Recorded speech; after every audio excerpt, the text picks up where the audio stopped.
欢迎大家来到科园新生活苏醒系列讲座。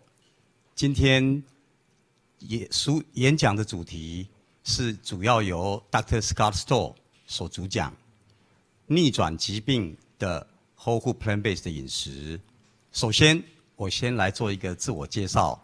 我是 Gordon， 是一个环保工作者，也担任全职健康生活协会的理事长，协助科园新生活规划系列讲座。如果你参加后续的午休快充站的话，你也会在6月21号看到我。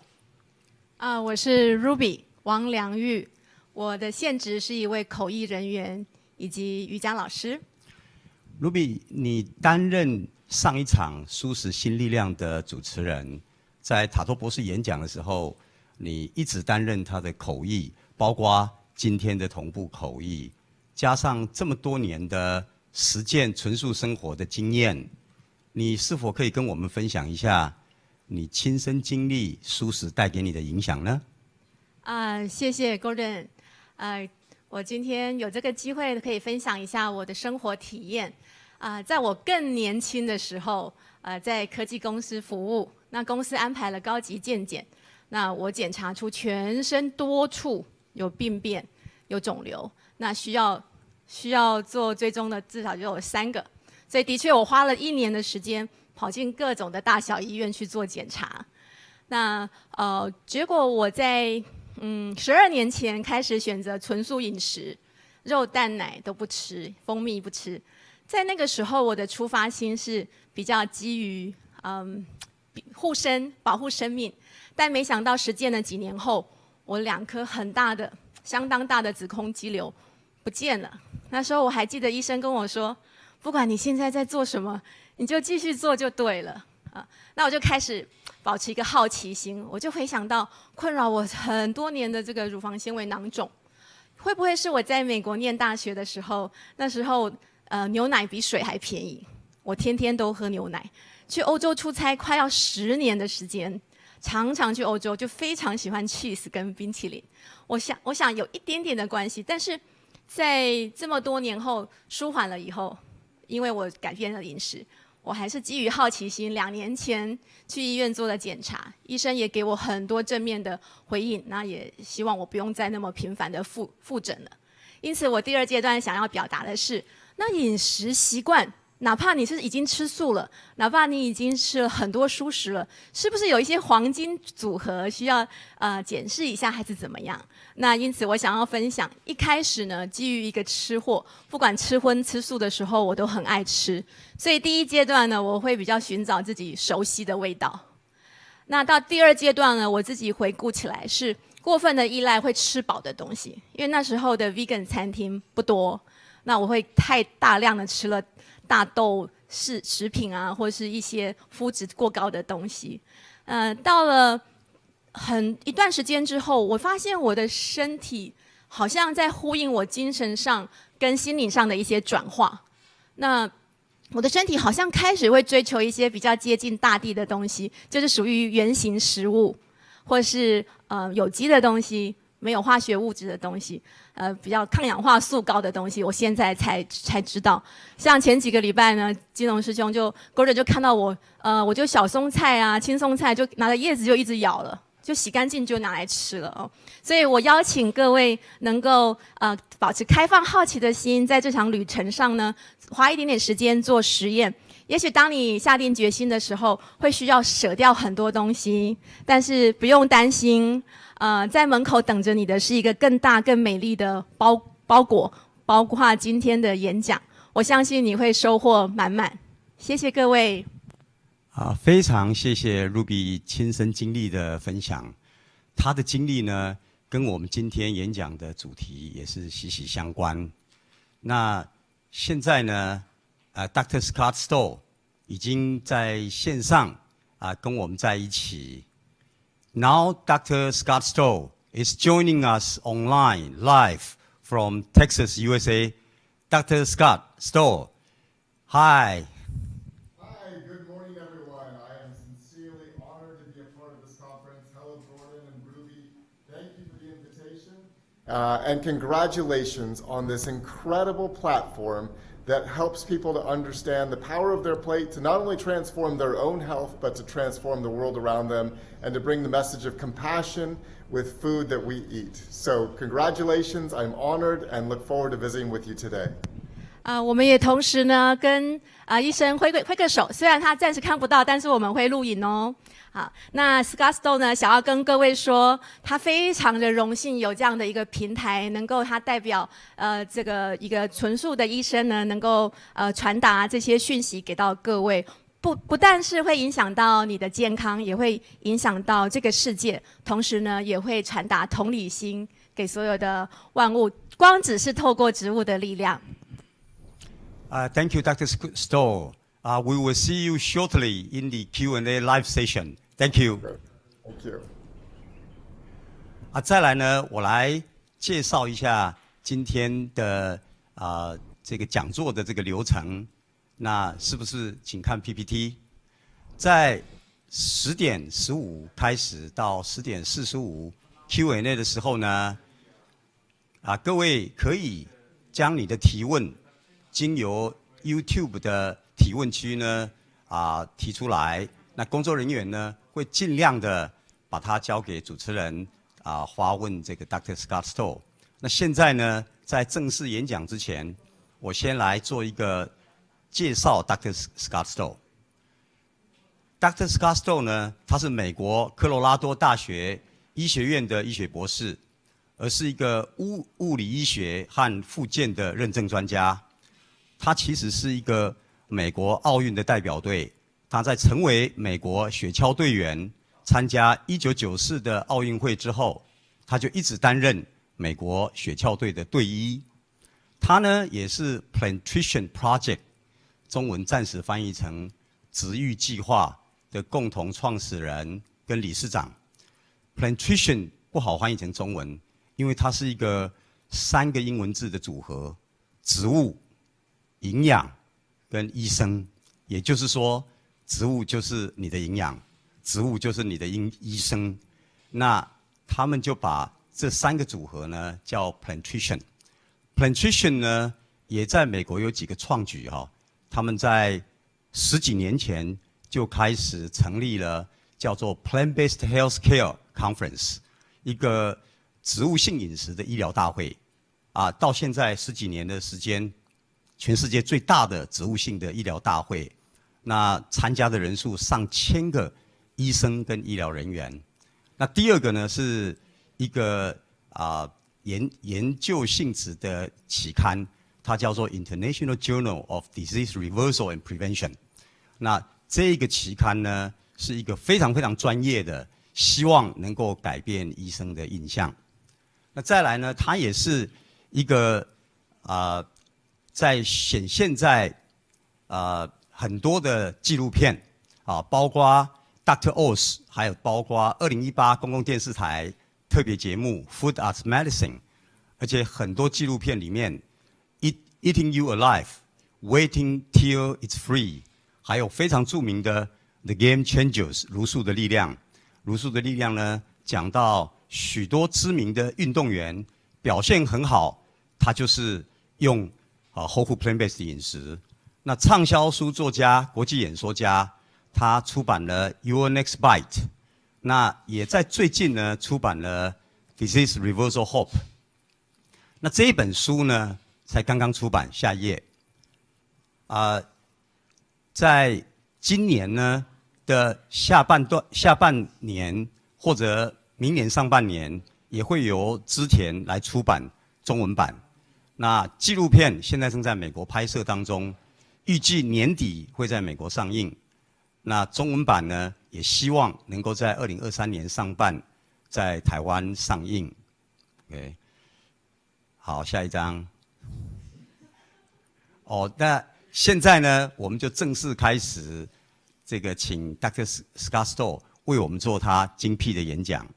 那 Dr. Stoll 呢，他曾经帮助过成千上万的人逆转疾病，恢复健康。可是呢，当病人健康之后，当医生的表面上看起来好像业务跟收入都减少了，可是他却非常坚定的来帮助你、帮助我呢，来推广 whole food plant-based 的饮食，为的是爱，爱人民、爱土地、爱动物。他用专业、良知还有身体力行呢，来种下一颗改变的种子，希望能够改变这个世界。那让我们一起来参与这一场精彩的国际演讲，谢谢。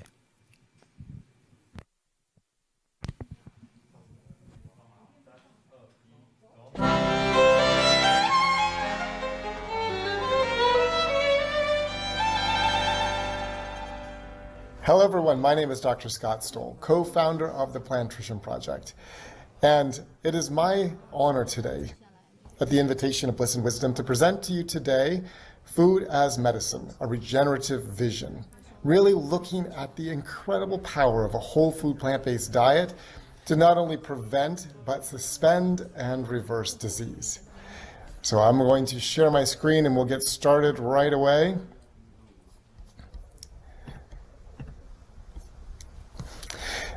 So as we dive in and begin to look at the research, we can begin to see that the dietary research is voluminous and it can be difficult to find our way through the research. However, today we're going to look through 7 different lenses to better understand the power of the food that we put on our plate, the power of a whole food plant-based diet on our plate, to not only prevent, but suspend and reverse disease.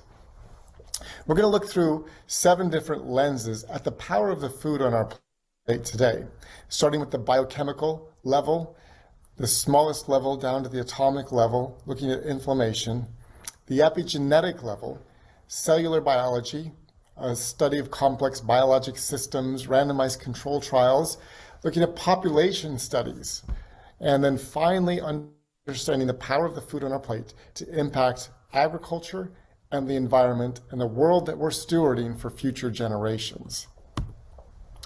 But first, one of the most important ideas in medicine today is that through lifestyle, especially a whole food plant-based diet, we can prevent, suspend, and reverse disease. That's right. We can turn back the clock. We can undo much of the damage that has been done through our dietary choices that we often didn't understand we were making. But the power of the right food is that it gives our body the opportunity to heal. And I want to share with you at the start a story of a friend of mine. This is Marcy Madrid. She's the Vice President of Population Health at Midland Health Hospital in Midland, Texas. In 2014, Marcy was diagnosed with multiple sclerosis. She had a rapidly progressive case that included severe weakness, tingling numbness in her arms and legs. And she progressed to the place where she had failed multiple medications and was barely making it through the day. She would find her way through the workday and collapse on the couch at night. Her husband, Carlos, who's also pictured here on the left, had to pick up all of the extra work that needed to be done. He was cooking, cleaning, taking the kids to their activities. And he too was wondering, how are we going to survive this long term? Marcy was hopeless. She didn't know what to do. The neurologist didn't know what to do. I met Marcy in 2014 when I was invited to do a grand rounds at their hospital. I worked with both she and a surgeon at the hospital to introduce them to lifestyle medicine and the power of a plant-based diet to reverse disease. We can see on the left an MRI from her cervical region, and we can see here in the middle this structure is the spinal cord.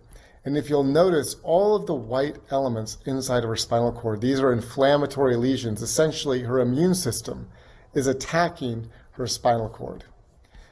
6 months later on the right, we see that all the inflammation in her spinal cord has resolved. Similarly, we can look at the MRI of her brain. We see this large lesion in the right upper portion of her brain, just near the ventricle. 6 months later, that lesion is resolved. And as these lesions resolved, so too did her symptoms. Marcy was completely healed of multiple sclerosis. And now, nearly 7 years later, Marcy continues to be healed and resolved from her symptoms. And she is leading change in her hospital that includes the opening of a lifestyle medicine center. And so her transformation is not only a transformation that included resolved MRI findings, resolved symptoms, a diagnosis that is now in remission, but she has a healthy family and she's able to be present and involved in her children's lives. She's also now leading lifestyle medicine initiatives in and around Texas based upon her improvement. So we can see that the diet not only transforms the physical characteristics of the disease, it not only resolves the symptoms of disease, but it transforms a life and allows them to share their gift and impact the world. So let's dive in a little bit more and understand the power of our plate. Every day we put food on our plates and we eat with forks and knives or chopsticks or fingers, and we consume on average about 2,000 pounds of food in a year, the equivalent of this small car. So we're eating bumper to bumper some food that comes from somewhere that passes through our body. This is really a massive environmental exposure as the food passes from the outside through the inside of our body. We absorb the nutrients and whatever else was included in that food, and it becomes essentially a part of our body. Every bite has a profound impact on our health. Bite by bite, we're either inducing inflammation, injury, and harm, or we are healing and restoring our system. And so if we think about that plate, the plate is really at the center of a food web. It's not simply food that we put into our body where we're balancing calories, trying to balance 2,000 pounds of food or 86 million calories in a lifetime. It really is a interconnected web of impact or influence from our dietary choices. We are impacting not only our health, but as we saw with Marcy, influencing the people in our lives, our families, our colleagues, our friends, spiritual communities. We're impacting our work. We're impacting the way that we grow food, the way that we manage soil, the way that we demonstrate compassion to animals in the system. And we're impacting the world that we are really stewarding for future generations, all because of what we choose to put on our plate every single day. And what we put on our plate matters. It matters globally. These are statistics from the Global Burden of Disease study, which shows on the right that deaths related to non-communicable diseases are on the rise, from 60% in 2000 to nearly 74% on average, and it's increasing at faster rates in low-income countries. What are these non-communicable deaths? They're related to our lifestyle, including heart disease, lung disease, type 2 diabetes, and cancer. But it's not just deaths that are being impacted, it's the quality of life that's actually being impacted. And we see here on the left, the loss of healthy life years, or disability-adjusted life years. The leading cause of death and disability today in the world are non-communicable diseases, directly related to the way that we live our lives, the primary foundation of which is the food that we eat every single day. And what's happened over the last 100 years globally that is leading to this increased risk of disability and deaths is the transformation of our food system.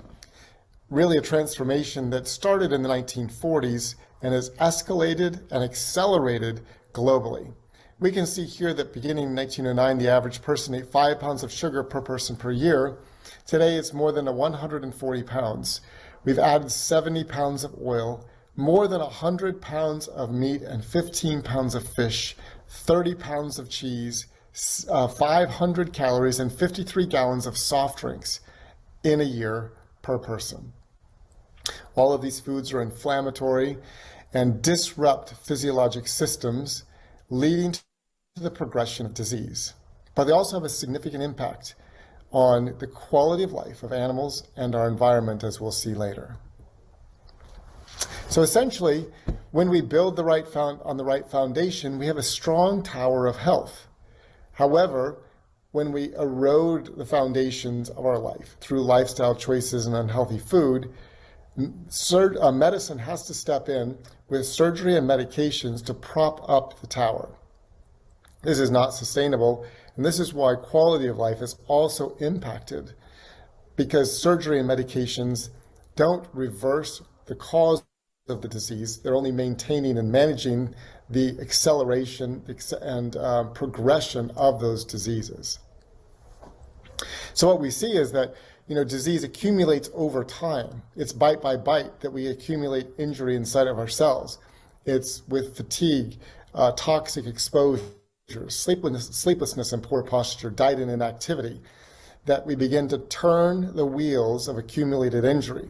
We begin to disrupt normal cellular function.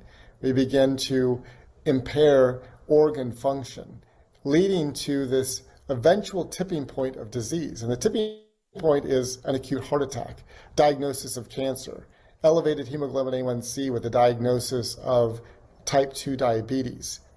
And we can see that those diseases did not just appear in that time of the diagnosis, but they actually had their origins decades before in the lifestyle choices that people were making. This actually starts in childhood. And unfortunately today, because of the lifestyle that now has swept the globe, children are developing these same diseases. They're reaching the tipping point in their early teen years. In fact, it's not uncommon for children under 12 to be diagnosed with type 2 diabetes today. Something that was once called adult onset diabetes now happens in children. Why? Because of the rapid accumulation of injury because of the lifestyle that is prevalent around the world today. Disease and health also spread through social networks, the connectivity of our communities. And we see that our communities impact our health. One U.S. study followed 12,000 people for 32 years and found that if you have a close friend who becomes obese, your chances of becoming obese increased by 171%. Part of that was found that when we eat with people who eat more, we eat more. And we're less likely to pay attention to our own cues because we're looking for acceptance within that community. So we look for cues about how to behave based upon what other people are doing. Similarly, studies have shown that when someone in the household quits, we have a 67% decreased chance of smoking. We're happier if we live near happy people. When we are married, we share microbial communities, the microbiome, which leads to greater diversity and richness in our microbial communities inside of our body, the microbiome, that improves our health.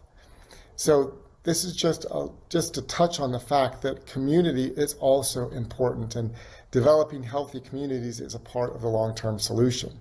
So these diseases are weeds, and we have to look to the source of the weed in order to get rid of it. So how do we get rid of weeds? We pull them out by the roots. The roots of the disease epidemic globally are lifestyle choices, and at the crucible of those choices is our diet. We have a global obesity epidemic. Healthcare is not equipped to manage the global epidemic. And so we need to go beyond healthcare's solution. We need to look for dietary intervention in and through our communities to begin impacting the world. So let's start looking through our 7 lenses at the power of a plant-based diet to prevent, suspend, and reverse disease. We'll start with the smallest level, the atomic level, looking at electrons. Electron loss leads to inflammation, and when we have a single electron, it's called a free radical. Now, free radicals don't like to be unbalanced in the universe. Balance is appreciated. It is one of the foundations, and so this unpaired electron is looking for a secondary electron to bring balance and stability. So as it's looking for a secondary electron, it passes through the outer membranes of cells, causing damage. It passes into the DNA of cells, causing damage, potentially leading to cancer. It even damages the mitochondria, the powerhouses of the cell. And it continues to do so until it finds a connection. I like to think of this as finding a match for a sock, that when you have a single sock, you spend lots of time looking for that additional sock, and it creates chaos and confusion. The same is true for these electrons. Looking for another electron, it causes damage and confusion inside of the cells. This leads to chronic inflammation, which is one of the causes of disease. This is a busy slide, but just to point out that these free radicals, the reactive oxygen species we see here, turn on key inflammatory switches that we see in the middle, like NF-kappa beta, that leads to, at the bottom, cancer formation. It also can lead to heart injury to the arteries of the heart and heart disease, and worsening insulin resistance in the state of type 2 diabetes. Inflammation can come from many sources, including the outer coverings of bacteria called endotoxins.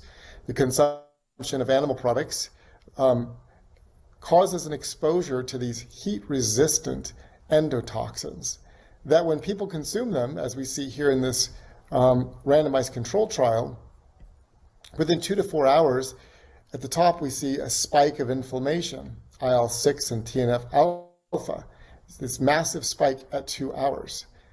Inflammation is systemic, including the brain, and that's why we see similarly at the same peak of inflammation, social disconnectedness and depressed mood. Just to highlight the fact that exposure to these foods causes inflammation that finds its way into our brain and impacts the way that we feel and connect with our communities.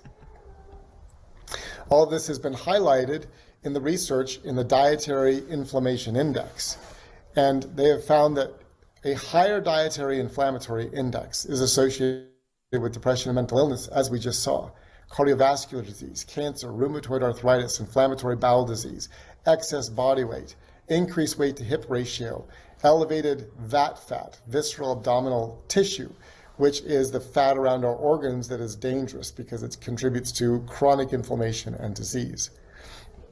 So these free radicals causing inflammation, as we can see here on the left, dietary and lifestyle factors, including coffee, wine, that damage the body and contribute to inflammation and the progression of disease.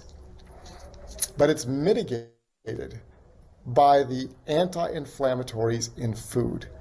And every rich meal of food is full of phytochemicals, antioxidants that immediately turn off key inflammatory switches throughout the body. So the polyphenols, or the phytochemicals, which make the beautiful colors of those plants that we just saw, it's the anthocyanins in berries, and the greens and the beautiful beans that we saw. Those polyphenols actually turn off and mitigate the effects of these reactive oxygen species, or these free radicals. They also turn off key switches. The polyphenols and the antioxidants that we see in the blackberries and greens turn off this key switch of NF-kappa beta. And when NF-kappa beta is turned off, it impacts more than 400 genes in the inflammatory cascade that have all been associated in the literature with a host of diseases that impact our world today. However, there's another opportunity. There's multiple ways by which a wonderful meal like the salad turns off inflammation. The bacteria in our gut, part of the microbiome, are able to digest some of the fiber in that salad, and they produce a byproduct called butyrate. It's like the garbage out the back of the chemical plant as they're eating fiber on the front end. That garbage is used by our body. It's the most efficient recycling system available. It takes that garbage, the short chain fatty acids like butyrate, and it actually begins to use them throughout our body to stabilize blood sugars, reduce inflammation. In this case, the butyrate turns off the key inflammatory switch again. So from multiple angles, we are reducing inflammation and mitigating the damage that's done from our environment. And the type of fruits and vegetables also matter. This was an interventional trial looking at low quality versus high quality fruits and vegetables. The low quality simply being the lighter colored fruits and vegetables, the high quality more rich in those polyphenols and antioxidants that we saw in the previous slide.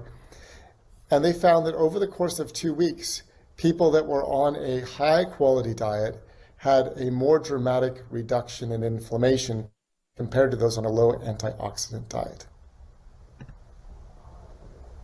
So kind of scaling into the next level, from the molecular to the DNA level, epigenetics. First, this is a picture of a chromosome. It houses our genetic material. And if you remember, we get 23 chromosomes from mom, 23 chromosomes from dad that join together in the middle to make the unique blueprint that is you. And there's only one you that will ever be designed in history. So that unique genetic material becomes your chromosomes.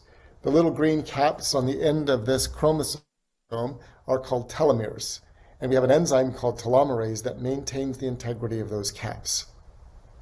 With inflammation, with chronic disease, with stress, with aging, those caps can actually shrink at a more rapid rate.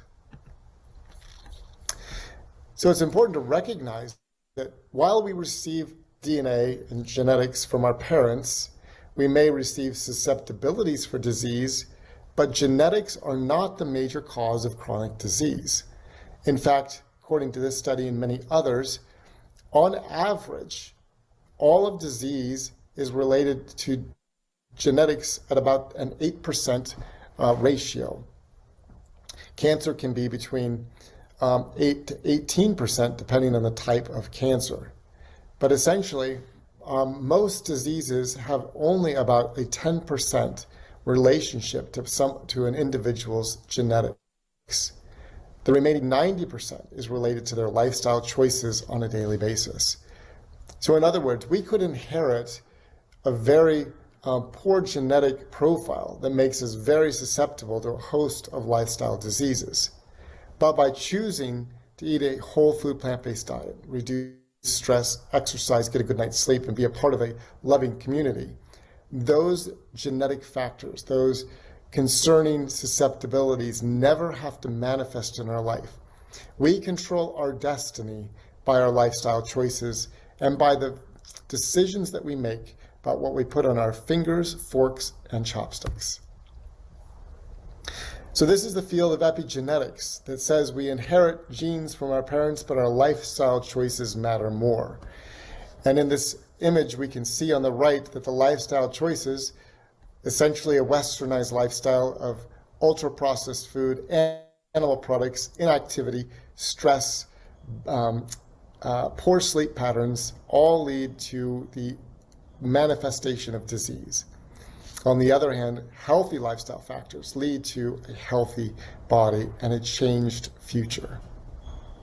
Dr. Dean Ornish proved this in his research when they looked at a lifestyle intervention that included a whole food plant-based diet. We can see that they were able to positively impact more than 500 genes, turning on 48 and off 453 genes in a 12-week period of time. They also showed and demonstrated a 30% increased activity of telomerase. Essentially, it lengthened the telomeres in the course of 12 weeks. So really, we could say that they were turning back the clock on aging, reversing aging, simply by intervening with a lifestyle that included whole food plant-based diets. Also, epigenetically, we see a significant impact as our microbiome digests the fiber in the plants. All plants contain resistant starches and fibers that are not able to be digested and utilized by our digestive system. However, the bacteria love some of these fibers. They chew up the fibers, they use them as a food, and as I mentioned earlier, they produce waste products, short-chain fatty acids like butyrate, that are absorbed by our body. They act locally to heal the gut, reduce the risk of cancer, reduce inflammation in the gut, but they're also released systemically. And they have this amazing effect on our genes. we can see that they have a genetic effect reducing the risk of cancer by reducing the expression of VEGF, which is directly tied to growing blood vessels into cancer cells, which accelerates their growth. They have an anti-inflammatory effect, as we saw, both with NF-kappa beta and inhibiting the key step cancer progression, mTOR. They have impact on insulin resistance and obesity. They downregulate 9 genes involved in the cholesterol biosynthesis. They have a neuroprotective effect, actually increasing the growth of new brain cells. They enhance our immune system's ability to fight infections, and they actually activate stem cells. Short-chain fatty acids turn on our stem cells to begin regenerating tissue all throughout the body. So we look at cellular function now. As we dive in, outside of the nucleus into the cell, we also see the impact on mitochondria, as I mentioned earlier. These are the powerhouses of the cell. And a plant-based diet has a profound impact on these mitochondria. They assist the mitochondria in maintaining antioxidant levels, these glutathione levels, which again reduces inflammation, reduces some of the inflammatory impact of just normal metabolic activity. They help to regulate cellular activity, they protect the DNA, and it's amazing that a whole food plant-based diet improves the efficiency and the number of mitochondria. This is called biogenesis. And this happens through, that epigenetic mechanism. As we're eating those beautiful plants, breakfast, lunch, and dinner, it's upregulating the gene PGC1 alpha that is turning on the cellular machinery to grow more mitochondria, which increases the efficiency, the energy production of our body, which gives us more energy, more endurance throughout the course of the day. This is one of the reasons that more and more athletes are choosing a whole food plant-based diet, because they notice and they see the difference in their performance through the production of more mitochondria. We also see at the cellular level, plants reduce the formation of fat inside of our cells, particularly in muscle and liver. This intracellular lipid that we see here is directly related to insulin resistance and type 2 diabetes. Plants reduce the levels of IGF-1. Insulin-like growth factor 1 has been related to high cancer rates. And in fact, eating more meat increases IGF-1 levels, and meat has actually been associated as an equal to tobacco smoke in the formation of cancer, but plants diminish that. Plants normalize leptin and adiponectin levels, kind of a teeter-totter of appetite and balance. They reduce mTOR activation and cancer risk. They inhibit neuroinflammation or inflammation in the brain, and they protect against cancer. Very powerful, bite by bite. As we step out now and look at complex biological systems, these are organizations of cells that are performing amazing things. And this is a picture, actually, of blood vessel growth inside of our body. And the blood vessel growth is called angiogenesis. It's a critical element in our body. It's a normal system. We grow blood vessels into damaged tissue that after the healing has occurred, the blood vessels die back. But when the system is disrupted, as we see here, we can have too much blood vessel growth, which grows cancers, leads to autoimmune diseases like psoriasis, arthritis, Alzheimer's disease, obesity. Or we can have too little growth of blood vessels, again leading to chronic wounds, neuropathies, sick nerves. Even erectile dysfunction is impaired or insufficient angiogenesis. It's this beautiful, on the left, you can see it's the beautiful arborization pattern, just like a tree growing these amazing blood vessels, turned on and turned off by the right epigenetic markers. As we're eating foods like berries, these antioxidants or phytochemicals inside of the berries, the anthocyanins and the phenolics, again, they inhibit that key step in the growth of blood vessels for cancer, VEGF. and have both an anti-inflammatory effect and an anti-angiogenic effect, essentially cutting off blood vessel growth to cancer and starving cancer. They did a large study looking at the foods that optimize or normalize angiogenesis, preventing the abnormal growth of blood vessels into the host of diseases that we saw previously, while at the same time allowing the normal growth of blood vessels into areas that needed more blood supply, resolving things like neuropathies and erectile dysfunction. And we can see as we look at this list that was completed by the Angiogenesis Foundation that it's all the foods that we would choose, breakfast, lunch, and dinner, including the all-powerful spices like turmeric, ginger, ginseng, and other herbs, and foods like mushrooms, which have a profound impact on cancer.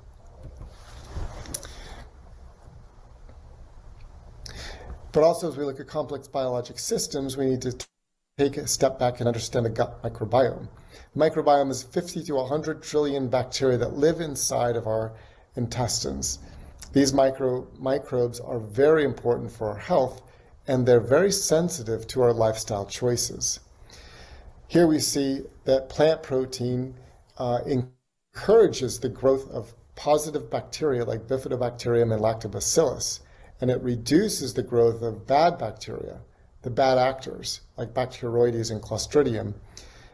And in doing so, we produce more of those short-chain fatty acids like butyrate, as we saw earlier, which reduces inflammation and heals our gut lining, reducing the risk of autoimmune diseases, boosting our immune system, allowing us to fight more infections effectively. This meta-analysis review of 188 studies found that it's been shown that a high-fat diet adversely affects several bacteria, which are associated with healthy metabolic states. So eating more animal protein, eating more fat, causes a disruption in the microbiome, leading to diseases like irritable bowel disease and cardiovascular disease through the production of these inflammatory markers like TMAO. So when we feed our microbiome more plants, we can see all of the different improvements throughout our body. It has an impact on our mind through the gut-brain axis, actually improving cognitive processes, improving mood, emotional health. It has an impact reducing glucose, increasing insulin sensitivity. It reduces LDL cholesterol and improves production of short-chain fatty acids. It reduces all-cause mortality. It's associated with stabilizing blood sugars over the course of 4 hours. And the microbiome actually can leave the gut and find its way to our joints. And new research is showing the gut-joint axis, that when we have a healthy microbiome in our gut, we have a healthy microbiome in our joints, which supports the growth and the maintenance of healthy cartilage. I'd just like to share another story of a woman named Kelly, who I met at one of our health immersions. She was in her early 30s, and she's the one on the left with the pink hat. When she came to our immersion, she was tired, depressed, overweight, high blood pressure, thyroid disease, exhaustion, infertility, elevated cholesterol. And her husband had severe ulcerative colitis and was awaiting surgery. She learned about the power of a plant-based diet. They went home and applied it in their lifestyle. And here we see them a little more than a year later. Kelly was able to completely resolve all of her conditions. Did so well that she got promoted. As we can see, her husband is happy. He was able to cancel his surgery because his ulcerative colitis had resolved. And they overcame infertility. And we see in the middle this beautiful life that came out of the healing of her body. Now, as we look at some of the randomized control trials, and this is just a very high level, there are thousands of studies now documenting the benefits of a plant-based diet on health. These are just a few highlights. Kind of a summary of randomized control trials for plant-based diets. We can see that people on plant-based diet had greater sustained weight loss, both at 1 and 2 years, improved beta cell function, the cells in the pancreas that produce insulin, improve cholesterol and lipid levels, improve depression and anxiety scores, improve peripheral neuropathy, improvement in ulcerative colitis patients at 12 weeks, and greater production of those all-important short-chain fatty acids like butyrate. This is from Dr. Dean Ornish's lifestyle heart trial, where he utilized a plant-based diet as an intervention against cardiovascular disease. At 1 year, they say 91% regression of chest pain or angina versus the control group that was utilizing the American Heart Association diet that experienced a 165% increase. On the right, we see a deficit in the top, a deficit of blood flow to the lower portion of the heart, secondary to coronary artery disease, heart disease. Within just 3 weeks of a lifestyle intervention, a whole food plant-based diet, we see that the blood flow has been restored to that portion of the heart. Essentially, those blood vessels healed, produced nitric oxide, increased the blood flow, plaques may have been resolved, and the heart received blood, allowing it to heal. Similarly, through angiography, we can see in both of these images reduced blood flow. On the left, we see the constricted area, and on the right, in picture B, we again see the constricture, this restricted flow of blood that's occurred from coronary artery disease. After the utilization of a plant-based diet, we can see both on the left-hand side and in image B that those restricted areas have now opened up and blood flow is restored to the heart that was experiencing reduced flow because of the constriction, because of the damage done through dietary excess.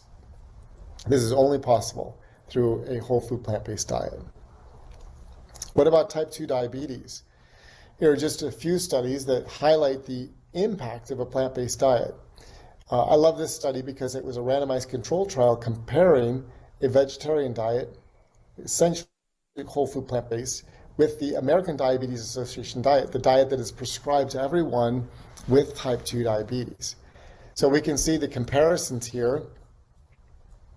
The ADA diet is the darker bar, the vegetarian diet is the lighter colored bar.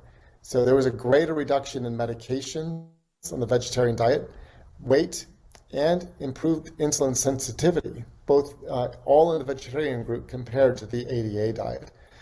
In the experimental group, we see they also had improved insulin sensitivity, improved adiponectin and leptin, which reduces appetite and storage of fat.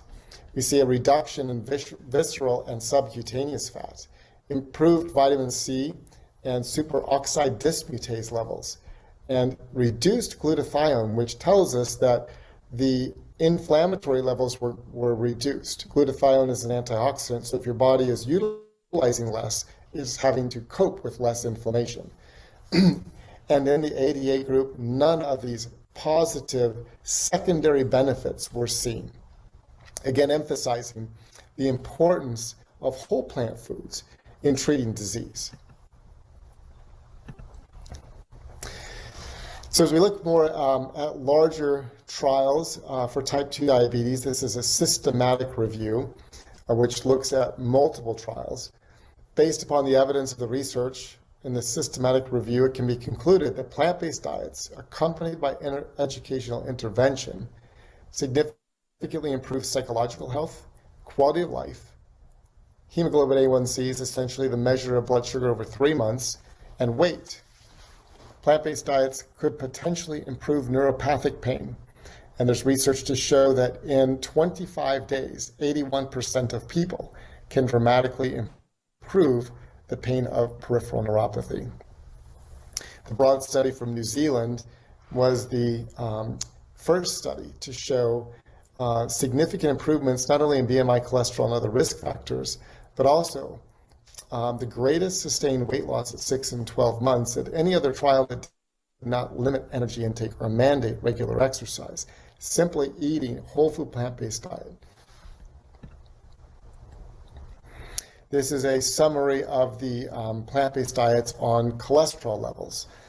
And we see that nearly all of the studies that have been done to date show dramatic reductions in total cholesterol, LDL cholesterol, which is the bad cholesterol. More effective, in fact, in many studies than the use of medications. This was a great study looking at corporate settings and the opportunity to utilize a plant-based diet as a means of improving the health of employees.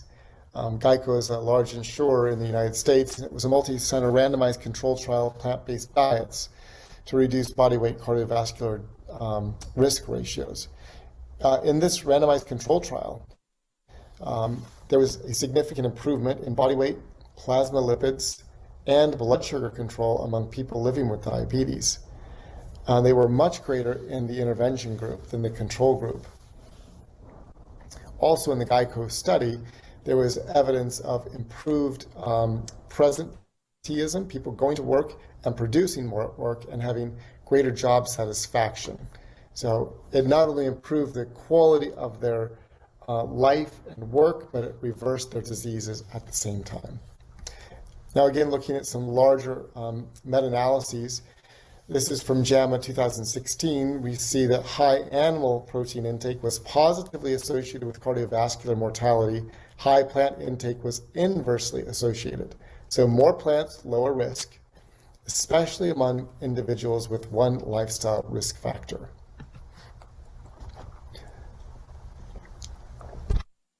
One of the great nutritional deficits, both here and internationally now, is fiber.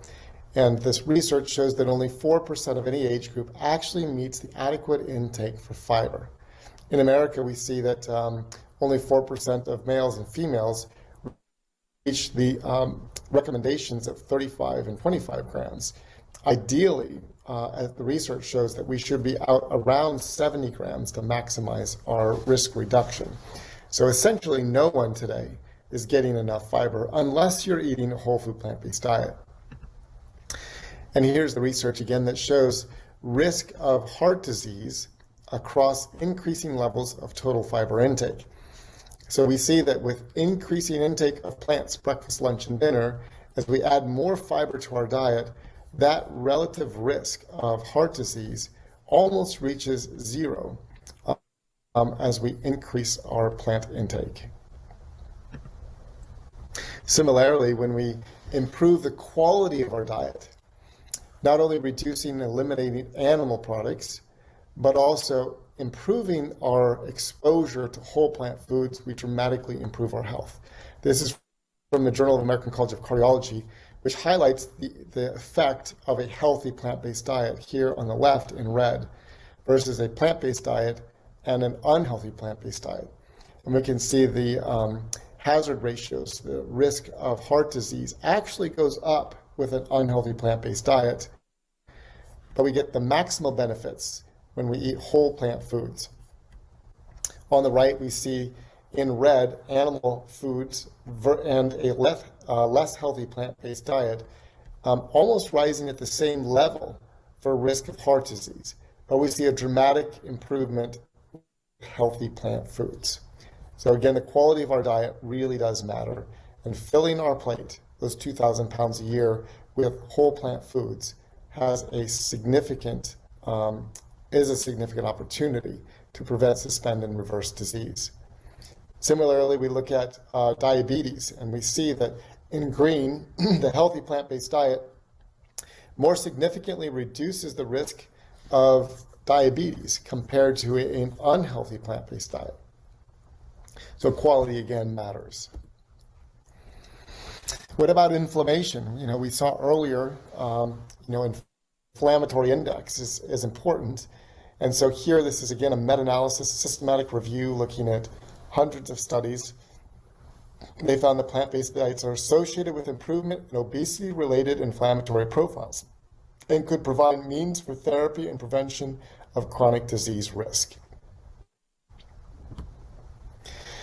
And so it's the antioxidants, as we saw earlier, that are donating electrons to reduce the effects, turning off switches like NF-kappa beta to resolve inflammation.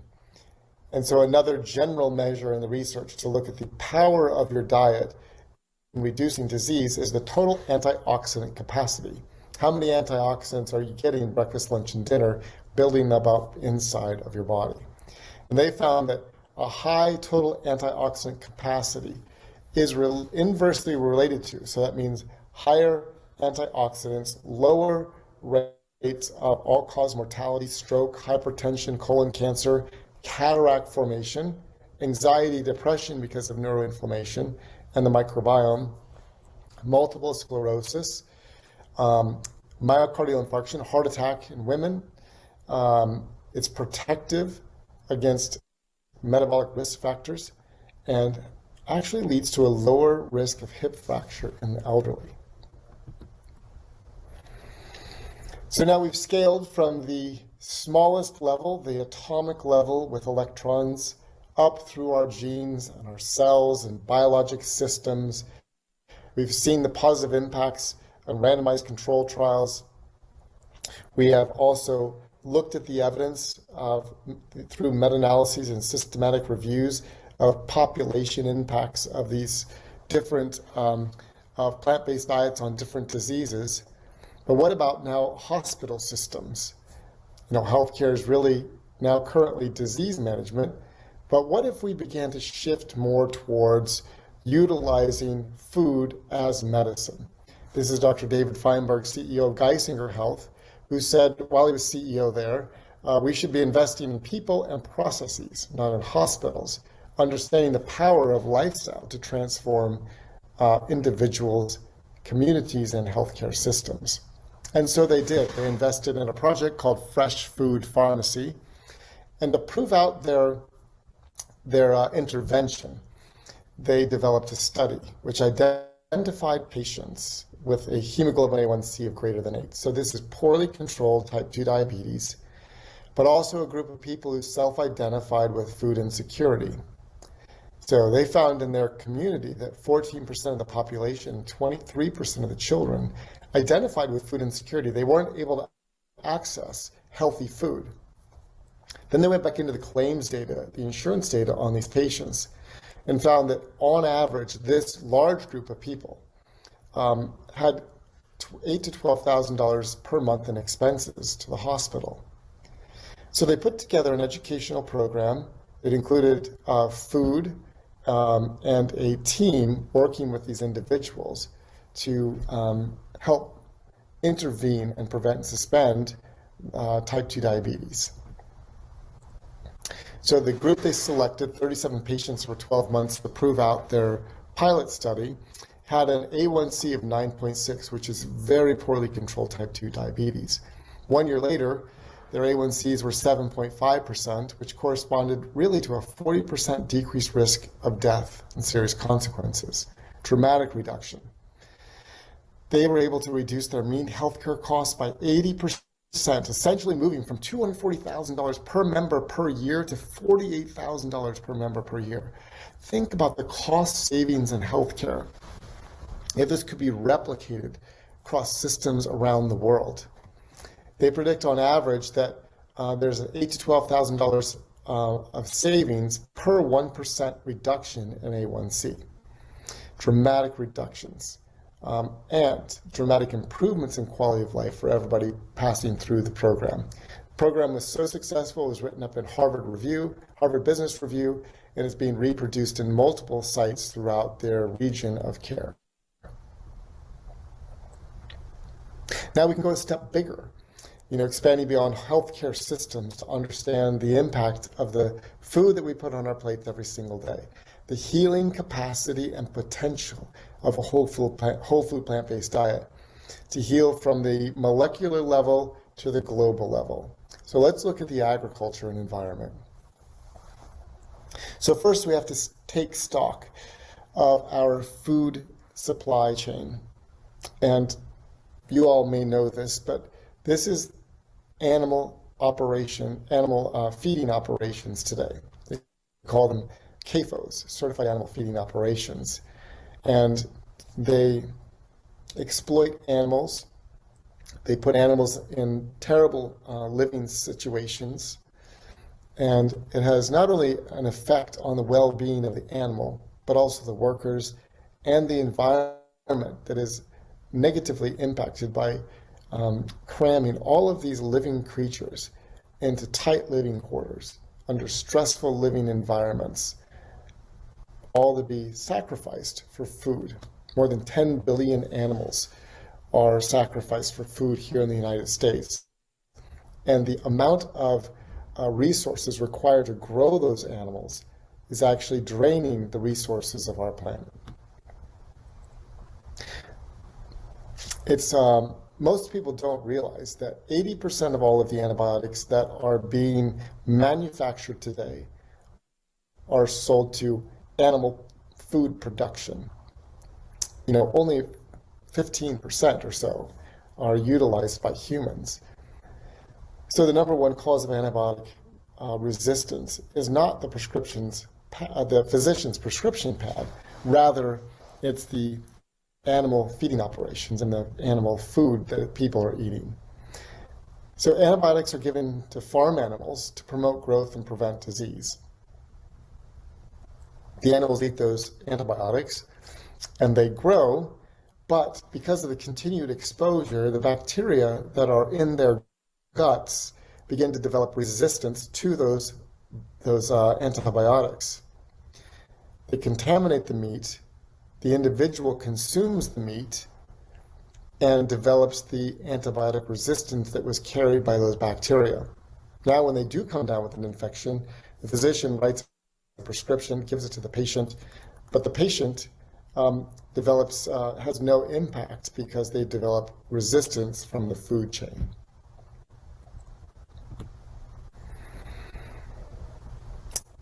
Now we also see the impact on land from the growth of animals, or this idea that we have to eat animals.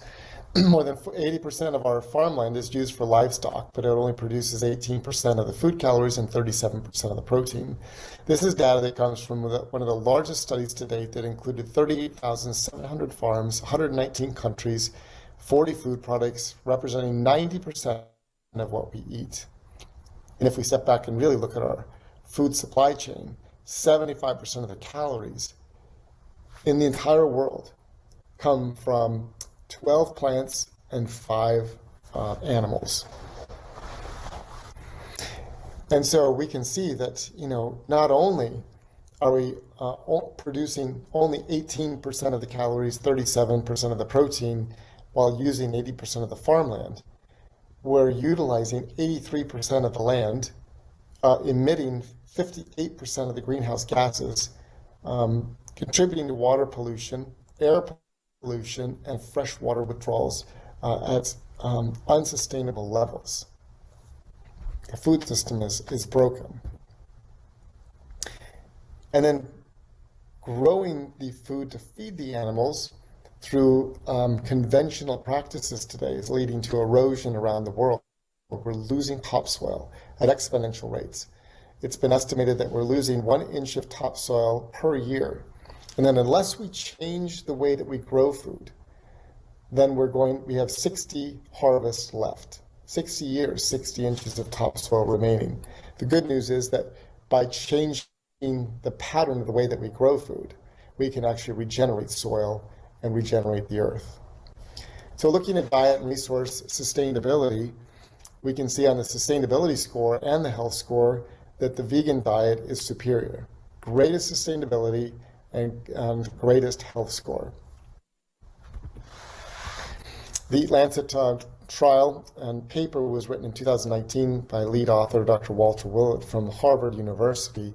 He said a transformation to healthy diets by 2050 will require substantial dietary shifts. Global consumption of fruits and vegetables, nuts and legumes will have to double, and consumption of foods such as red meat and sugar will have to be reduced by more than 50%. Now, this is a wonderful first step, but by 2050 we need to do better. He says a diet rich in plant-based foods and with fewer animal sources confers improved health and environmental benefits. But we need to go further and we need to go faster. in order to save lives and to save our planet. One of my favorite quotes is by author Stephen Covey. And he said this: "To learn and not to do is really not to learn. To know and not to do is really not to know." And so we all have learned this information today. We've seen the impact of a whole food plant-based diet, a plate filled with beautiful, delicious plants that changes our bodies from the molecular level through the system level, giving us vitality, health, energy, mental clarity, and the ability to share our gift with the world.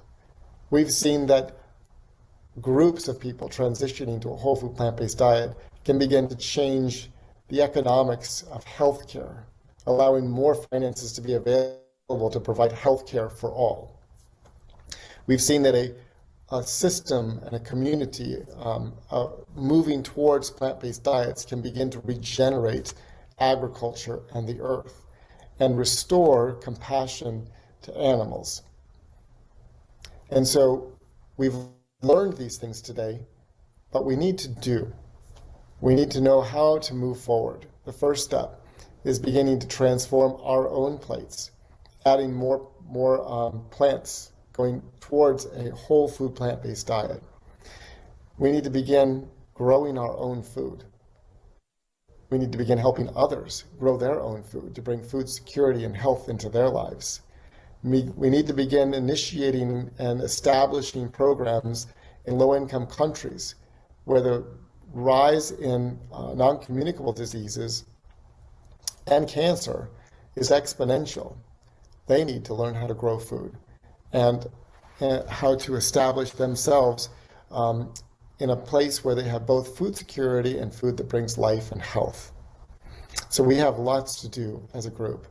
And so it's my sincere hope that not only has this been inspiring and educational to you, but through this process, you'll begin getting ideas of ways that you can begin impacting your family, your community, and your region.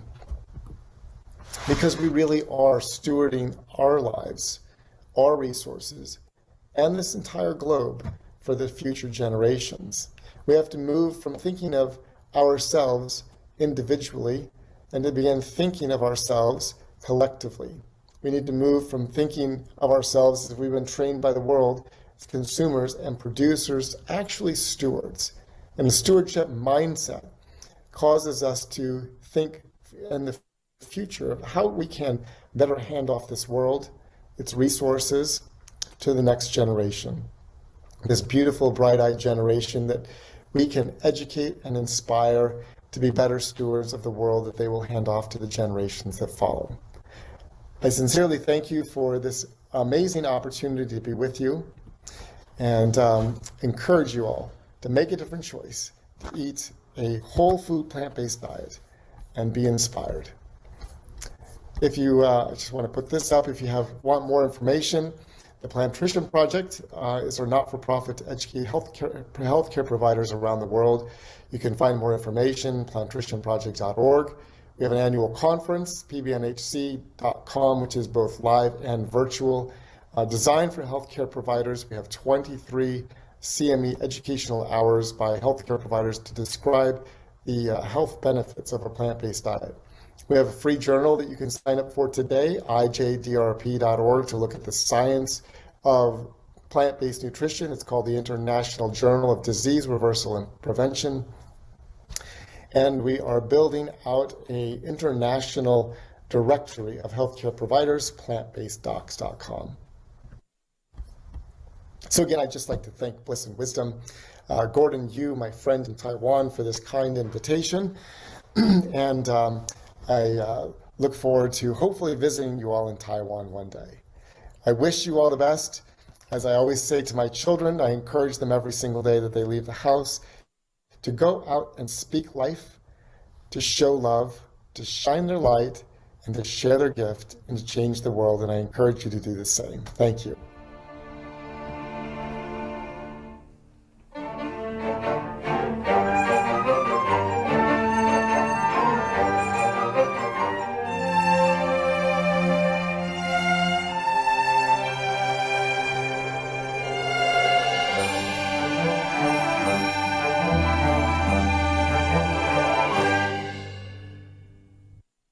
感谢 Dr. Stoll 带来精彩的演讲，因为他在演讲当中用到了很多稍微深奥一点的生化或者医学名词，所以让我在这边花几分钟来做一个简单的摘要。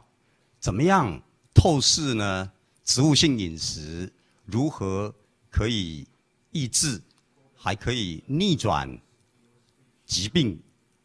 那第一个层面呢，从生物化学来看，从最小的原子或分子层次开始，体内有不平衡的电子，或者称为自由基，它在找寻配对的时候，会穿过细胞膜，伤害到 DNA 或者粒线体，就导致持续性的发炎。如果使用动物性产品的话，会加速这个程序，以至于造成持续性发炎或疾病。那如果用 whole food plant-based 的话，其中的植化素跟抗氧化剂就能够关闭遍布全身的发炎开关。植化素当中的多酚呢，会抑制和缓解自由基的影响。那第二个层次呢，就上升到下一章到 epigenetic， 就是表观遗传学的这个层面，就是放大到 DNA 染色体跟基因。其实疾病跟遗传遗传基因的关联性只有10%，其他的90% 跟生活方式的选择有关系。Dr. Dean Ornish 博士的研究正是这一点。他在导入 whole food plant-based 12周之后，对500多个基因产生正面的影响了，开启48个基因，关闭453个基因，端粒的活性及长度都增加，也就是抑制及逆转衰老、发炎、慢性病的形成。那在肠道呢的微生物群消化植物中的纤维，会产生废弃物叫丁酸盐，这丁酸盐被身体吸收，减低发炎。那在局部来讲呢，它是增加肠道的健康，它也能够释放到全身。释放到全身的结果呢，就会抑制癌症恶化的关键因子，强化免疫力，活化干细胞，启动组织再生。那第三个层面呢，是细胞生物学。那植物性的饮食能够协助粒线体维持抗氧化剂、谷胱甘肽的水准，因而降低发炎现象，有助于调节细胞的活动，保护 DNA， 提高粒线体的效能跟数量，这个叫做生元说。那更多更有效率的粒线体会增加身体制造能量的效应，这个就是越来越多的运动员呢开始转向 whole food plant-based 饮食。吃肉跟癌症形成的关联性，跟抽烟致癌的关联性是一模一样的。但使用植物可以减轻这个现象，每一口咬食都会有力的抑制发炎及保护我们抗癌。那第四个呢，就到了复杂的生物系统，血管在我们体内受损的组织会生成，当疗愈发生之后，血管就坏死了，那这种机制叫血管新生。血管如果生长的太多，过度生长的话，会导致癌细胞的生长，或引发自体免疫性疾病。但是它如果生长不足呢，它会导致慢性伤口神经病变，或者勃起功能障碍。这些神奇的血管由表观遗传机制控制它们的开关。我们吃的植物呢，饮食会抑制体内释放血管内皮生长因子，阻止血管内癌细胞的生长，同时具有抗发炎和抗血管生成的功效。如果摄取越多的动物蛋白、脂肪，会破坏肠道微生物群的功能，导致肠道跟心血管疾病。植物性饮食能够让我们在4个小时内有效的稳定血糖，促进软骨生长跟维护。透过肠脑轴线，它会影响我们的心理健康，强化认知历程，并改善情绪。那第5个呢，什么样是实际的状况？用随机对照试验来看， Dr. Dino 的生活方式跟心脏关系的试验，利用植物性饮食干预法来疗愈40个心血管疾病个案。1年之后，患者表示胸痛或心绞痛减轻了91%。相较之下，如果使用美国心脏协会饮食建议的对照组，胸痛或心绞痛的几率会增加了165%。那第6呢，是做一个流行病学的综合分析，把植物性饮食跟肥胖相关炎症的改善有关，并能够为慢性病的风险提供治疗跟预防的方法。综合发现呢，高总抗氧化能力跟疾病有负面的关联，也就是说，抗氧化物含量越高，总死亡率就越低。那如果我们开始试着用食物来取代药物呢？这个就是 Fresh Food Pharmacy 鲜食为药农场计划，进行12个月的研究之后，患者的死亡率风险就大大降低了，而且平均降低了80%的医疗费用，对每个参与者生活品质也得到显著的改善，并且成功复制在他们照护范围内的许多地点。哈佛商业评论也提到这个计划非常的成功。那第4个是非常大的议题农业跟环境。那我们科研新生活的蔬食新力量也有好几个讲者关于这个议题呢做更多的分析。那我把他的结论，下一张，那他引用哈佛大学公共卫生学院教授Walter Willett 的结论。这个结论呢是全球16个国家37个主要的学者提出来的建言，在2050年前转变为健康饮食，需要显著的饮食改变。全球的蔬果、坚果、豆类的摄取必须增加1倍，红肉和糖的摄取必须减少50%以上。富含植物性且只有少许动物性的饮食，不但可以改善健康，也饶益环境。那这份报告的主笔者呢，Dr. Walter Willett， 他本身不是 Vegan， 他在今年的3月跟我有一些对谈。如果各位想知道的话，6月21号可以继续参加这个苏醒的系列的活动。那现在呢，我们看见Dr. Stoll 已经在线上参加我们的直播。那在他的演讲里头有提到好几个采用 Whole Food Plant-Based 让逆转疾病恢复健康的故事。其实他接触到成千上万的这样的这个患者，那他把其中30几位呢的故事写成一本书。那这本书呢叫做《逆转疾病的希望》。那我们现在呢希望Dr. Stoll 呢能够为我们来做一点简单的英文版的介绍。Dr. Stoll, would you please to briefly introduce the book of Disease Reversal Hope?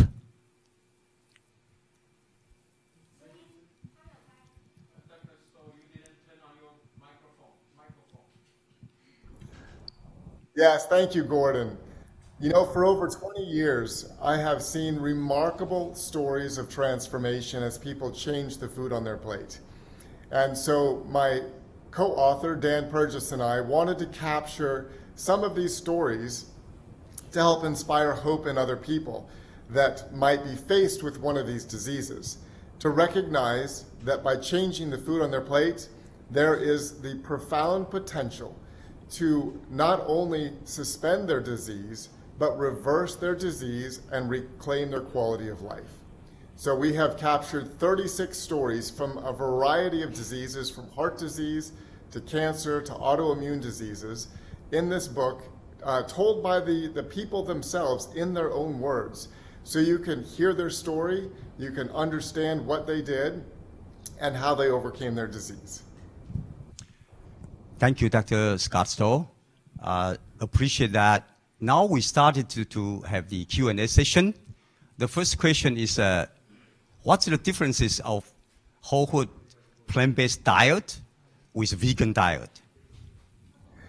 Yes, and today this is more important than ever.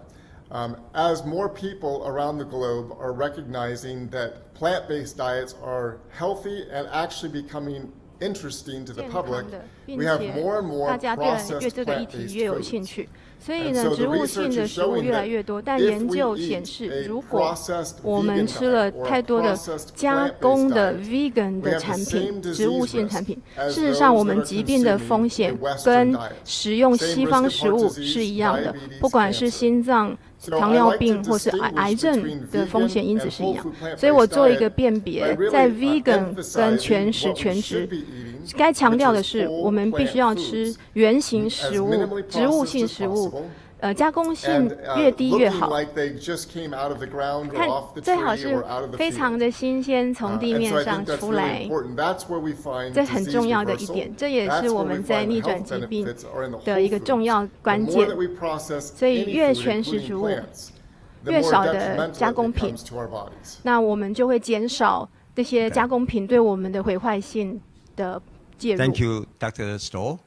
The second question is 第二个问题，豆腐 is a very common food in Taiwan. 豆腐在台湾是一个很普遍的加工品。那你认为豆腐 Is it 算是个加工 beneficial 品？ to our 那 health? 对我们健 Is 康 that 有益吗？ categorized as a whole food plant-based? 它还是算在全食全植里面吗？ Tofu is a great 豆腐 addition 事实上 to 是 any plant-based 对 plate. 任何植物基食物呢，都是一个很好的 were 加 once 分， 因 demonized 为大众 by 产 many people 产品， thinking they had adverse effects 它 on 事 health. 实上很多人以为它有一些负面的 Tofu, 效果， tempeh, 可事实上，不管是豆腐、天贝， tofu step edamame have 还有一个叫 incredible edamame， benefits for our 就是毛 health. 豆。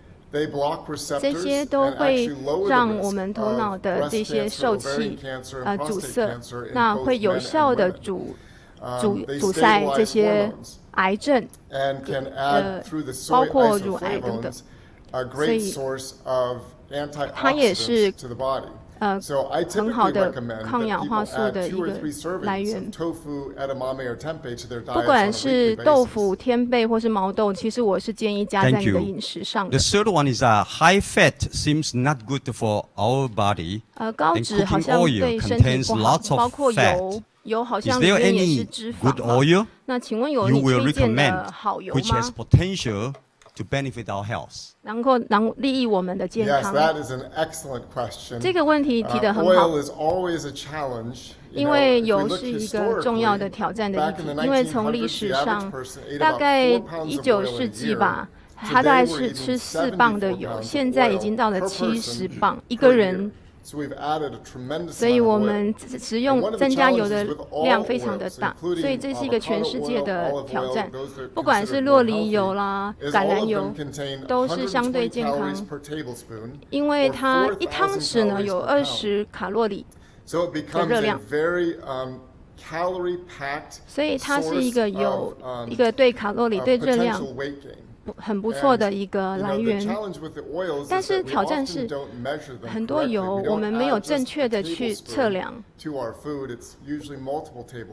那事实上我们要非常的小心，用不止一个测量器。如果每天4到6的茶匙，其实是可以的，大概有700卡路里。 是足够的，所以我们是太多的，所以我们尽量降低我们对于油的摄取。但是如果是热量太浓厚的、卡路里太浓厚的油，我们要降低到一定可能的程度。 Stoll， 你对于植物肉的看法是什么？ Yes, we have seen an incredible 我们的确看到 plant-based meats. 植物肉 Beyond Meat 是一个很成功的公司，所以很多人在它转移到植物基饮食的时候，这个植物肉的确提供了一些价值，因为我们想到对于动物身体的同理心，以及对于地球的这些冲击，刚刚演讲所说的，还有在环境因素的影响，还有对农业的影响，冲击都很大。那事实上，它也扮演了一个很好的桥梁，在从荤转素的时候，并且意识上知道说，好像我转成纯素饮食并不是那么的困难，所以它是一个入门跟桥梁。那如果我们从 Stanford 的研究来看，事实上，你的跟真正的牛肉比起来，它的感染发炎的指数还是比较低，的指数分析还是比较低，所以这些加工品它要有一定的减低。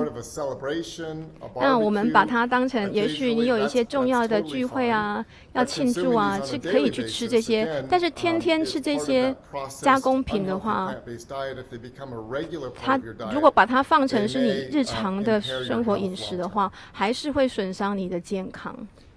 Thank you, Dr. Stoll. We heard you have a 我们 clinic or 听过 program 你有一个 which have 诊所 helped 或是 many 一个 people. 节目活动， What's the 在美 effectiveness 国。 of 那 such 这样的 clinic 一个 program? 诊所效果 If 如 some 何 of？ participants 但 want 我 to 们 fly 是 to USA 住在台 to 湾，如 ask 果 your help, 飞到美 it 国， may not 请 be 你 so 给我们一 realistic. 些忠告， What you 好 would 像不是 recommend for such 很 participants? 有机会。那你有什么样的建议吗？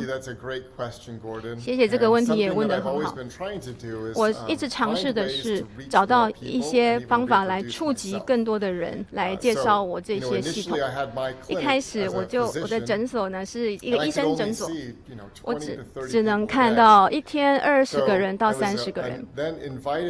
那后来在 Whole 呢就邀请我成为他们的顾问委员，然后我就1个礼拜吧，就接受100个人，然后教他们什么叫做全食全脂饮食。现在我们发生了一些很重大的改变，他们还雇了另外一个医生，然后教人家怎么样不要吃到那么多的药，所以我们的确还是有一些健康的急诊。所以我们在一个 Emir 另外一个地方也有诊所，在我的 Dr.Stoll.com 呢有更多的讯息。那另外一个资源是通过这个植育计划，我们有一个目录叫做 plantbased.com。这个目录呢是给医护人员能够运用全食全脂来帮助预防或是抑制疾病。那这个一个很好的资源，我会鼓励各位可以使用。那你就可以登录他们，去看有没有具格的营养师或是医师在上面，来帮助任何人要过渡到纯素饮食的时候有没有什么样的问题。这样就可以触及到更多的人。也许有一天，我们可以跟 Stoll 合作，来复制这样子在美国成功的经验，让我们可以饶益更多的当地的人啊，这样子很好，谢谢。下一个题目，有效的去增加总抗氧化力的话，你会建议服用像一些抗氧化剂补充物吗？像超氧化物、其化酶，还有 B12等等这些补充品，请问你有什么意见？这个问题也很重要。所谓的总抗氧化力，你要往后看纵观。救命饮食的作者也有这样的一个内容，帮助我们了解要怎么样看全身的系统。那食物在我们的体内到底是怎么运作的？我们可以看到有150个不同种的抗氧化素就在一餐里面。那有5000种的营养品在我们的一餐食物里面。所以到底是哪一个抗氧化剂当做补充品的话，对你会有帮助？所以我们要透过一些研究。那我们的发现是，很多的抗氧化剂的营养素，包括在莓果里面的。那我们看到这些好处，我们的结论是，它的营养度是不够的。它可是却大多的人服用的，所以我们后来发现，最好的方式、最好的营养补充品还是全食全脂。它不但有足够的抗氧化剂，也有包括所有的维他命、矿物质。那它有自我合成的功能在我们的系统，它的自我合成能力呢，甚至是不是我们可以理解的。所以全身这个帮助我们能够开关不同的发炎，同时找到适合的化学协同。因此我个人并不是很建议去找到补充品是跟抗氧化素有关，而是你一日3餐如何的把蔬果加进去。那第二个问题是 B12， 这个是每一个人都是很关键的营养品，因为很多人他不了解要能够补充 B12 是在土壤里面的生物体才会有的一个元素。所以如果早期呢，每一个人自己种自己的菜、自己的土壤，然后有自然的活水，当然会会吃到 B12。但是现在我们的水是进水，然后消化，我们也没有自己在种蔬菜。所以40% 的人口，事实上有 B12 不足的情况。那事实上动物也不足，因为动物被喂养的饲料并不是它们本来适合的饲料，所以即使是动物都需要 B12。那它被给了 B12 之后，我们吃肉的人简直吃了2手的 B12。所以，如果你是一个植物性饮食者的话， B12 是非常需要补充的，不然会有一些不可逆转的影响发生。因此，每一个人，不管是你的饮食习惯，你都应该要吃，大概是一个礼拜1000毫克，或是1500毫克这样的内容，这样的量就足够。这是一个很稀少的，你必须要摄取的一个营养素。For the antioxidant intake, whole food is better than supplement. 所以抗氧化素从食物饮食还是会优于去找到营养品，但是 B12 是最好每一个人都应该要摄取，对吗？是的。Thank you to clarify and 谢谢。 let us know such detail. 谢谢您讲得很清楚。The next question is 下一个问题是 protein. 蛋白质，因为我们总是听到，如果你是纯素啊，那你的蛋白质来源是怎么来的？在台湾的饮食习惯，我们的大豆跟坚果吃的其实没有那么多。那你的建议是什么？每一个全食全脂，不管是蔬果，都有蛋白质，而且它们都有这些基本的氨基酸。如果我们吃的热量从全脂得取的热量够多的话，事实上，大部分的我们蛋白质都是够的，但是有一些重要的蛋白质的来源却要考量，像豆子啊、鹰嘴豆啊、毛豆啊，这些是不错的来源。我们看到蓝区，全世界最长寿的5个地方，他们共同的都有一天至少1杯量的豆子，大概16到18克的蛋白质。所以我鼓励各位要过渡到全植全食的话，豆子跟扁豆类的有很多的益处，我会强烈的建议你加进去。你可以混进去沙拉，或是你的炖菜，或是你的汤。像我的孩子们，他们就是很喜欢早餐就吃很多的青豆，所以这样子就会有非常棒的蛋白质来源。还有一点你可以考虑的，所以他的很多人是吃肉或杂食，那他把肉当作最主要的蛋白质来源。可是这个肉是包装好来的，其实是很多的发炎的主要的原子的来源，所以这个肉里面的一些分子也影响到你的身体。虽然蛋白质好像够了，但是你身体受不上。那植物性的蛋白质伴随的反而是抗氧化素跟其他的纤维，所以一方面同样都是摄取蛋白质，一方面是却带来给你更多疗愈的效果。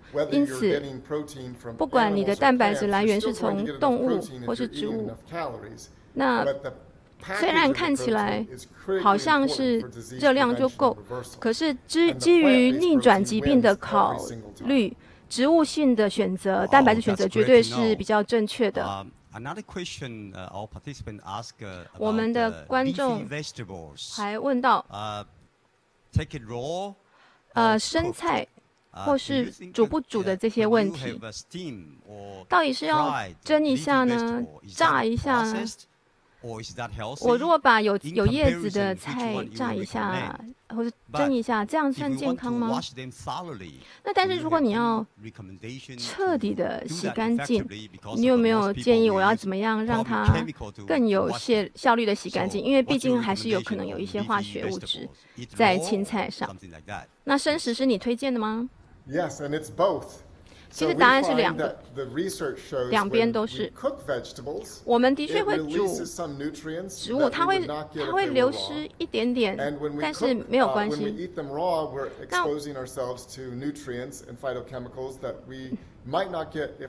那我们如果生食的话，植化素呢会能够得到，不会再困，所以我答案是2边都可以食用。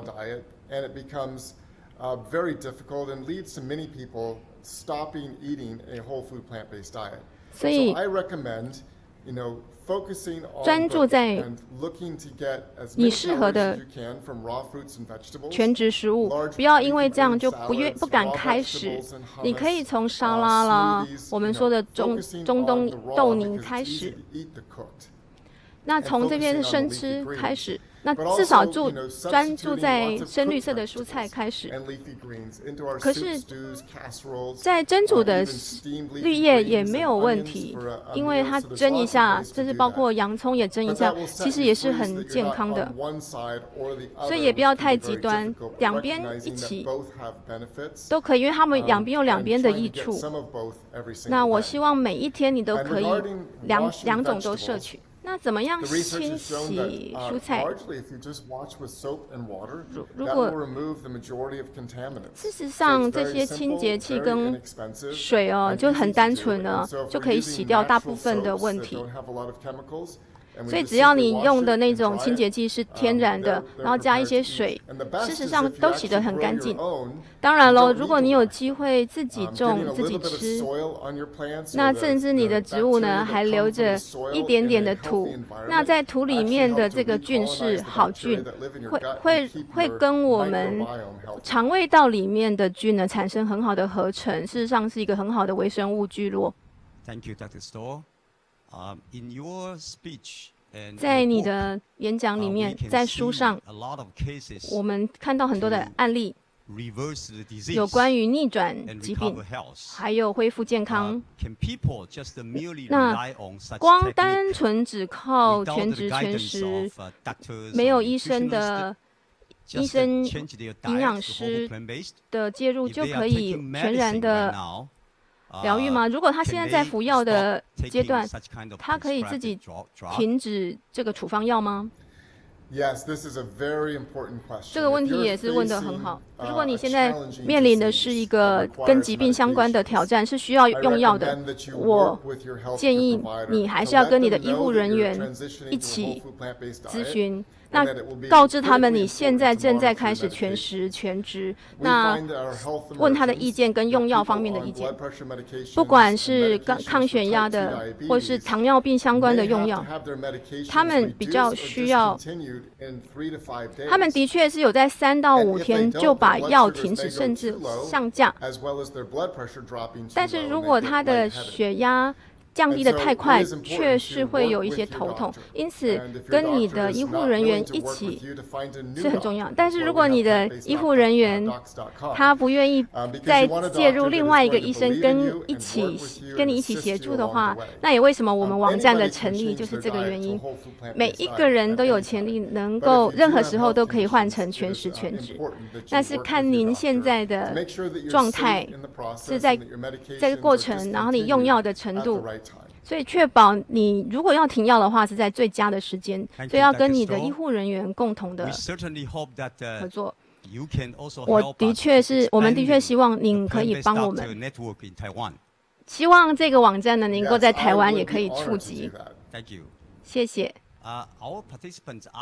还有一个问题，在美国的这个联合国的一些问题，如果我们取用全职的食物，那你有没有一些讯息？如果启用 Wfpb 的话，再根据 SDG 的话，我们会达成几个？我没有算过，但是如果从永续的角度来看，甚至纵观来说，我们讨论了这么多永续，可是这个字不是很正确。我觉得正确的字是再生或是再造。我们从文化来看，从个人健康来看，从农业来看，从环境来看，我们好像试着继续在持续着什么，可是事实上重点是再生或是再造。看到全职饮食的冲突的影响，不管是个人会影响到家庭，那家庭也影响到健保系统，还有我们的资源，还有政府运用资金的方式，以及土地、空气、二氧化碳。所以我们看到全时全职，它潜在的影响是，不管是从土地、从天空，它都有不可思议的力量。因此，对我们来说，要能够评估 SDG， 怎么样有多少的人口可以过度，但是我可以分享一个角度，我们身体能够恢复的力量是多么的大。明明生病了超过10年，但是全职食物在1个礼拜之内就能够还原。同样的，如果我们把地球也当作一个系统，一样的道理，它在1周内很短的时间也会有修复的能力。不管我们的地球的再生系统会马上的会自我的修愈，会以我们无法想象的速度恢复。如果全民都运动的话，我之前有算过，如果你真的采用全职全食，16、17的指数，我自己算过，也许我们私底下可以再互动一下。在我们今天要结束之前，我想要请你再一次的能够重复您跟你的孩子们曾经说过的话。Yes, absolutely. And this comes out of a place of encouraging all of us. 这是我想要鼓励大家。我想要讲一个管家心态，或是看管心态。每一个人都有一个责任，而且一个机会，去开始改变周遭，改变这个世界。哪怕是一餐。一个选择，我们放到餐盘上的是一个不同的选择，哪怕只是一次一个，我们一次看待这世界不同的方向。从这个角度，我就鼓励我的孩子们说，每天你要出门的时候，我就跟他说，你要为生命发声，用你的有力量的语言去启发别人，跟启发这世界，去表达爱。去表达你的爱，去发挥你的天赋。那每一个人都有一个非常独特的天赋，不管你是在生意上，在教学上，我们勇敢的去改变这个世界，并且散发光芒。所以在黑暗的地方也会被照亮，我们会驱逐黑暗，因为一旦这个光亮在房间打开，这个黑暗就退去。所以真的为生命发声，表达爱，散发光芒，发挥天赋，并改变这个世界。就像我常对我孩子们说的，我鼓励他们每一天都要跨出家门，为生命发声，勇敢的去表达爱，散发光芒，发挥天赋，努力的去改变这个世界。我把这句话也送给在座的各位，谢谢你们。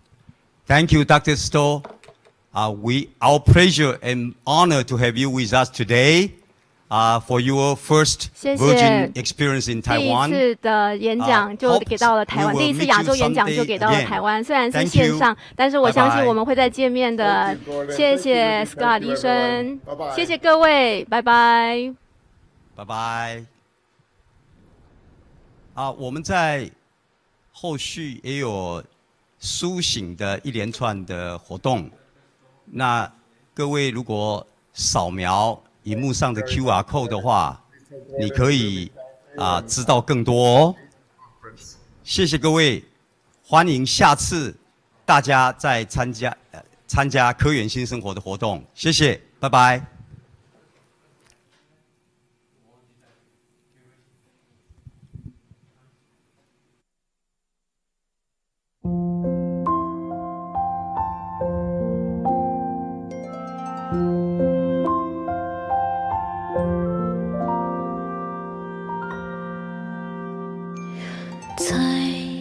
这个时候，你还安好吗？在这个时候，你在哭泣吗？在这个时候，我们陷入了慌乱。这个时候，我们在经历考验，风雨来了，树在摇撼，将天变色，心在呐喊，在这个时候。在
在这个时候，你不要害怕，在这个时候，天使在身边，在这个时候，爱在苦难中绵延，在这个时候，让绝望